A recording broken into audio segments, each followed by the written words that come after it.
ದೇಶದ 4,000 IAS ಐಪಿಎಸ್ಗಳು RSS ಕಾರ್ಯಕರ್ತರು ಎಂಬ ಮಾಜಿ ಸಿಎಂ ಕುಮಾರಸ್ವಾಮಿ ಹೇಳಿಕೆ ವಿಚಾರಕ್ಕೆ ಇಂಧನ ಸಚಿವ ವಿ ಸುನೀಲ್ ಕುಮಾರ್ ತಿರುಗೇಟು ನೀಡಿದ್ದಾರೆ. ಉಡುಪಿಯಲ್ಲಿ ಮಾತನಾಡಿದ ಅವರು, ಕೇವಲ 4,000 ಅಲ್ಲ, ಅದಕ್ಕೂ ಹೆಚ್ಚು ಜನ ಆರ್ಎಸ್ಎಸ್ನವರಿದ್ದಾರೆ. ಅವರ ಲೆಕ್ಕಾಚಾರ ಕಡಿಮೆಯಾಗಿದೆ. ಇನ್ನು ಹೆಚ್ಚು ಮಂದಿ ಇದ್ದಾರೆ. ಆರ್ಎಸ್ಎಸ್ನ ಒಂದು ವ್ಯಕ್ತಿಯನ್ನು ನಿರ್ಮಾಣ ಮಾಡುವ ಸಂಘಟನೆ, ವ್ಯಕ್ತಿ ನಿರ್ಮಾಣದ ಮೂಲಕ ರಾಷ್ಟ್ರ ನಿರ್ಮಾಣ ಮಾಡುವ ಸಂಘಟನೆ. ನಮ್ಮಂತ ಅನೇಕ ವ್ಯಕ್ತಿಗಳನ್ನ ಆರ್ಎಸ್ಎಸ್ ತಯಾರು ಮಾಡಿದೆ. ವ್ಯಕ್ತಿತ್ವ ನಿರ್ಮಾಣ ಮಾಡಿಕೊಂಡವರು ಬೇರೆ ಬೇರೆ ಕ್ಷೇತ್ರದಲ್ಲಿದ್ದಾರೆ. ಸಾವಿರಾರು ಮಂದಿ ವಿವಿಧ ಕ್ಷೇತ್ರಗಳಲ್ಲಿದ್ದಾರೆ. ಬರೀ ಐಎಎಸ್ ಐಪಿಎಸ್ಗಳು ಮಾತ್ರ ಅಲ್ಲ ಎಂದರು. ಪಿಡಿಒನಿಂದ ರಾಷ್ಟ್ರಪತಿವರೆಗೆ ಆರ್ಎಸ್ಎಸ್ ಕಾರ್ಯಕರ್ತರು ಇದ್ದಾರೆ. ಎಲ್ಲರ ಮುಖಾಂತರ ರಾಷ್ಟ್ರ ನಿರ್ಮಾಣ ಮಾಡುವ ಗುರಿ ಇದೆ. ರಾಷ್ಟ್ರ ನಿರ್ಮಾಣದ ಪರ ಇರುವವರು ಇದನ್ನ ಸ್ವಾಗತಿಸುತ್ತಾರೆ. ರಾಷ್ಟ್ರ ನಿರ್ಮಾಣದ ಕನಸು ಇಲ್ಲದವರು ಇದನ್ನ ವಿರೋಧಿಸುತ್ತಾರೆ. ಈ ರೀತಿ ಮಾತನಾಡುವವರ ಬಗ್ಗೆ ಅನುಕಂಪವಿದೆ. ಭಾರತ ವಿಶ್ವಕ್ಕೆ ಮಾರ್ಗದರ್ಶನ ಮಾಡಬೇಕೆಂದು ಕಲಾಂ ಬಯಸಿದ್ದರು. ಪ್ರಧಾನಿ ನರೇಂದ್ರ ಮೋದಿಯವರು ಆ ಸಾಧನೆ ಮಾಡುತ್ತಿದ್ದಾರೆ. ಭಾರತ ನಂಬರ್ 1 ಆಗಲು ವ್ಯಕ್ತಿ ನಿರ್ಮಾಣವಾಗಬೇಕು. ವ್ಯಕ್ತಿ ನಿರ್ಮಾಣ ಮಾಡುವ ಏಕೈಕ ಸಂಘಟನೆ ಆರ್ಎಸ್ಎಸ್ ಎಂದಿದ್ದಾರೆ. 4,000 ಮಾತ್ರ ಅಲ್ಲ, ಕಡಿಮೆ ಆಗಿದೆ, ಇನ್ನು ಜಾಸ್ತಿ ಇದೆ ಇದು. ಮತ್ತು ಆರ್ಎಸ್ಎಸ್ ಒಂದು ವ್ಯಕ್ತಿ ನಿರ್ಮಾಣ ಮಾಡುವಂಥ ಸಂಘಟನೆ. ವ್ಯಕ್ತಿ ನಿರ್ಮಾಣದ ಮುಖಾಂತರ ರಾಷ್ಟ್ರ ನಿರ್ಮಾಣ ಮಾಡಬೇಕು ಅನ್ನುವಂಥ ಪರಿಕಲ್ಪನೆಯಡಿನಲ್ಲಿ ಆರ್ಎಸ್ಎಸ್ ಕೆಲಸ ಮಾಡ್ತಾ ಇದೆ. ನಮ್ಮಂಥ ಎಲ್ಲ ವ್ಯಕ್ತಿಗಳನ್ನು ನಿರ್ಮಾಣ ಮಾಡಿದ್ದೆ ಆರ್ಎಸ್ಎಸ್.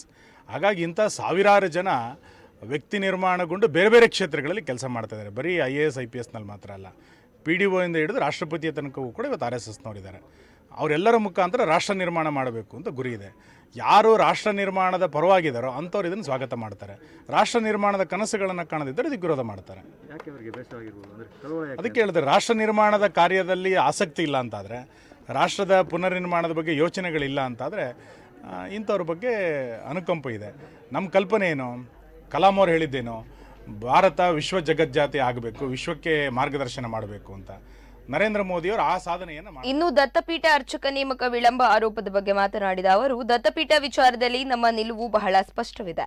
ಹಿಂದೂಗಳ ಭಾವನೆ ಅರ್ಥ ಮಾಡಿಕೊಂಡು ಕೆಲಸ ಮಾಡುವ ಸರ್ಕಾರ ಇದು. ಹಿಂದೂಗಳ ಭಾವನೆಗೆ ಧಕ್ಕೆ ಬಾರದಂತೆ ನಿರ್ಣಯ ಕೈಗೊಳ್ಳುತ್ತದೆ. ದಶಕಗಳ ಹೋರಾಟದ ಫಲ ನ್ಯಾಯ ಸಿಕ್ಕಿದೆ.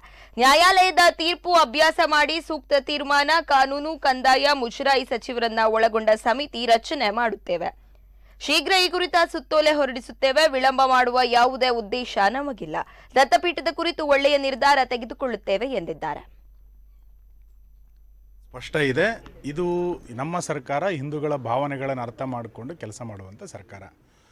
ದತ್ತಪೀಠದಲ್ಲಿ ಯಾವ ನೂರಾರು ವರ್ಷಗಳ ಹಿಂದೂಗಳ ಭಾವನೆಗಳಿದೆ, ಆ ಭಾವನೆಗಳಿಗೆ ಧಕ್ಕೆ ತಾರದಂತೆ ನಿರ್ಣಯವನ್ನು ಈ ಸರ್ಕಾರ ತೆಗೆದುಕೊಳ್ಳುತ್ತೆ.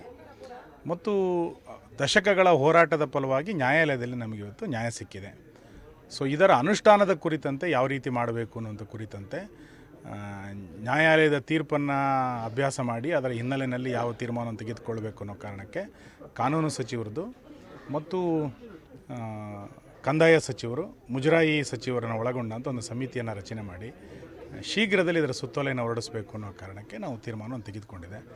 ಯಾವುದೇ ವಿಳಂಬವನ್ನು ಮಾಡುವಂಥ ಉದ್ದೇಶ ಇಲ್ಲ. ತಕ್ಷಣ ಕೋರ್ಟಿನ ಆದೇಶದ ಅನ್ವಯ ನಾವು ಅನುಷ್ಠಾನಕ್ಕೆ ತರ್ತೇವೆ ಮತ್ತು ಅಲ್ಲಿರುವಂಥ ಉಳಿದ ಸಂಗತಿಗಳನ್ನು ಕೂಡ ಸೇರಿಸಿಕೊಂಡು ಒಂದು ಒಳ್ಳೆಯ ನಿರ್ಧಾರ